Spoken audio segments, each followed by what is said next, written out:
নমস্কার। কুণাল ঘোষ। একটা জরুরি বিষয় এবং যে বিষয় সেটা অনেক মানুষের সঙ্গে বিষয়টি জড়িত।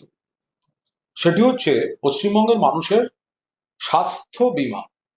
স্বাস্থ্য বীমা আমি প্রাইভেট সেক্টরের দিকে যাচ্ছি না, রাজ্য সরকার যে বীমার ব্যবস্থা করেন আমি তার মধ্যেই থাকছি।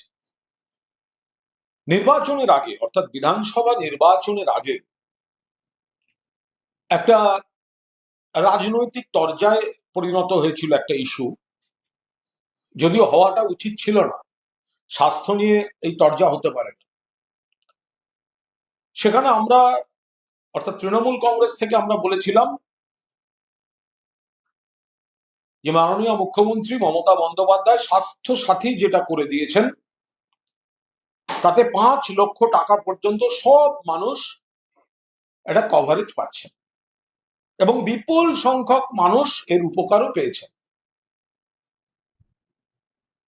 এছাড়া মমতা বন্দ্যোপাধ্যায় ক্ষমতায় আসার পর থেকেই ওষুধের দাম কমানো, জেনেরিক ওষুধ ইত্যাদি ইত্যাদি ওষুধের দোকানে গিয়ে ঘুরে ঘুরে সরেজমিনে দেখে যা যা ব্যবস্থা করার তো করেছেন, আমি ওই পার্টটায় ঢুকছিও না।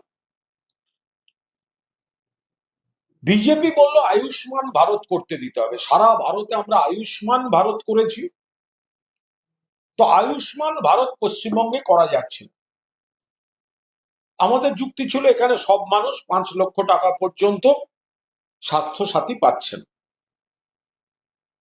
এবং আমাদের আরো বক্তব্য ছিল যে আয়ুষ্মান ভারত যারা বক্তৃতা করছেন বিজেপির নেতারা, আয়ুষ্মান ভারত কেন দিচ্ছে না এই ধরনের কথা যারা বলছেন, তারা একবারও বলছেন না আয়ুষ্মান ভারতের ক্রাইটেরিয়াটা কি। স্বাস্থ্য সাথী যেমন সবাই পাবেন, আয়ুষ্মান ভারত এটা থাকলে পাবেন না, এটা থাকলে পাবেন না, এটা থাকলে পাবেন না। তাতে দেখা যাচ্ছে একটা বিরাট অংশের মানুষ আপনি আয়ুষ্মান ভারত আপনি এন্টাইটেলডই নন, সেখানে স্বাস্থ্য সাথী সবাই পাবেন। তো সেই কারণেই স্বাস্থ্য সাথী রাখা হয়েছিল। যাই হোক, সরকার উল্টে গেছে। স্বাস্থ্য সাথী তো আর নতুন সরকারের সুনজরে নেই। ঢাক ঢোল পিটিয়ে ঘোষণা হলো আয়ুষ্মান ভারত পশ্চিমবঙ্গে আসছে। এতদিন তৃণমূল আনতে দেয়নি, আমরা আনলাম। ব্রেকিং নিউজ, সব টিভি গুলোর মনে করুন স্ক্রিন ব্রেকিং, বড় খবর। তারপরে গত দুদিন দেখছি একটা নতুন খবর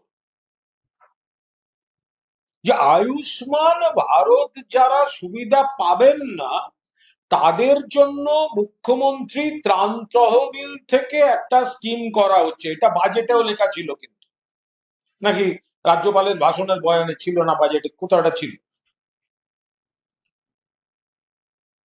তারপরে আবার গত দুদিন দেখছি যে আয়ুষ্মান ভারত যারা পাবে না মুখ্যমন্ত্রী উদ্যোগ নিয়ে তাদের একটা 5 লক্ষ টাকা পর্যন্ত বিমার ব্যবস্থা করছেন রাজ্যে। আমাদের বক্তব্য তো এটাই। তো তাহলে নতুনটা কি হলো? সেই তো স্বাস্থ্য সাথী। আমরা যখন ভোটের আগে বলেছিলাম স্বাস্থ্য সাথীটাই থাকুক, সবাই পাবেন, তাহলে কোন বিজেপি নেতারা বোঝালেন বলুন তো না আয়ুষ্মান ভারত করতে দিতে হবে? আচ্ছা, যদি আয়ুষ্মান ভারতই করলেন তাহলে এই কথাটা আসছে কি করে যে আয়ুষ্মান ভারতের সুযোগ যারা পাবেন না তাদের জন্য একটা আলাদা বীমা রাজ্য সরকার আনছে এবং সেটা 5 লক্ষ টাকার বীমা? তাহলে আয়ুষ্মান ভারতের যে সুবিধা সবাই পাচ্ছেন না সেটা আজকে এডমিট করছেন কেন? এটা ভোটের আগে মানুষকে ভুল বোঝালেন কেন? কেন মানুষকে ভুল বোঝালেন? আর দুই, মুখ্যমন্ত্রীর ত্রাণ তহবিল থেকে দেওয়া হবে, প্রথমে এটা লিখিত ভাবে আছে সরকারের নথিতে, এখন আবার সেটা থেকে শিফট করে হচ্ছে না মুখ্যমন্ত্রী আরেকটি স্কিম তৈরি করবে বা রাজ্য সরকার স্কিম তৈরি করবে। মুখ্যমন্ত্রী ত্রাণ তহবিল থেকে জনে জনে 5 লাখ টাকা করে দেওয়াটা অবাস্তব, সেই কারণে নিশ্চয়ই লিখিত ডকুমেন্ট থেকে সরে আসতে হচ্ছে। এখন হচ্ছে একটা আলাদা স্বাস্থ্য বীমা 5 লাখ টাকা, আরে ওটাই তো ছিল স্বাস্থ্য সাথী। তা সেই স্বাস্থ্য সাথীতেই যদি ঘুরে ফিরে আসবেন, তাহলে এত ভোটের আগে মানুষকে এত ভুল বোঝালেন কেন? তাহলে দিনের শেষে কি দাঁড়ালো? দিনের শেষে দাঁড়ালো এক, আয়ুষ্মান ভারত সবাই পাচ্ছেন না, এই ক্রাইটেরিয়ায় সবাই আসছেন না। এ ব্যাপারে তৃণমূল যেটা বলেছিল ঠিক বলেছিল, বিজেপি যেটা বলেছিল ভুল বলেছিল। দুই, রাজ্য সরকার আর একটা স্কিম আনছে, সেটা তো স্বাস্থ্য সাথী ছিল, তাহলে বন্ধ করতে গেলেন কেন? ফলে এই বিষয়টি আপনাদের বিবেচনার জন্য রাখা, যে ভোটের আগে আয়ুষ্মান ভারতকে ঘিরে যে প্রচার মানুষকে বিভ্রান্ত করেছিল, আজ বাস্তবের মাটিতে দাঁড়িয়ে দেখুন বিজেপিকে স্বীকার করে নিতে হচ্ছে যে স্বাস্থ্য সাথীটাই কিন্তু অ্যাকচুয়াল সকলের জন্য সমাধানের আসল পথ ছিল, যেটা করে গেছেন মমতা বন্দ্যোপাধ্যায়। বাস এইটুকুই।